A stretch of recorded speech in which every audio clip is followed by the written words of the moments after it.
Hello, darlings. In this week's Siren to the Insipid, my yawn porn finds focus with breakfast cereal.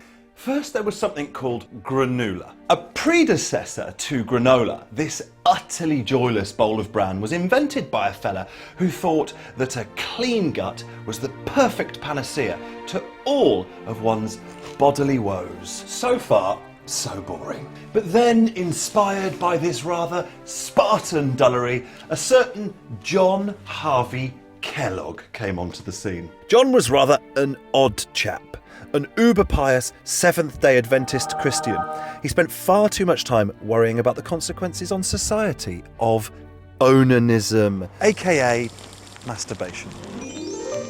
See, by John's estimation, pleasuring yourself posed the very real threat of rendering you either insane or ugly. Not good. It also meant that when Jesus finally came back, he'd undoubtedly cross you off the invite list to heaven. Then he had a bright idea. I'll invent a breakfast cereal so boring it'll lay waste to your libidinous morning glory. And so cornflakes were born. Or should I say yawn flakes? Wait there, because the story of Chex, a little bit like Shreddies in the UK, is even more batshit bonkers. Originally called Shredded Ralston, Chex had ties with this guy called Webster Edgerly. He started a health cult called Ralstonism. And Ralstonism maintained that eugenics, euthanasia, mind control, and never ever walking in a straight line were a jolly good idea. And his new cereal was all part of a dogma that promised, wait for it, immortality.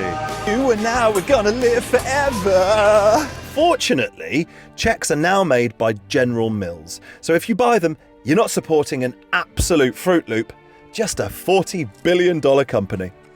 Darlings, I'd love to tell you how Tony the Tiger died, but I've run out of time. Stay boring. They're great.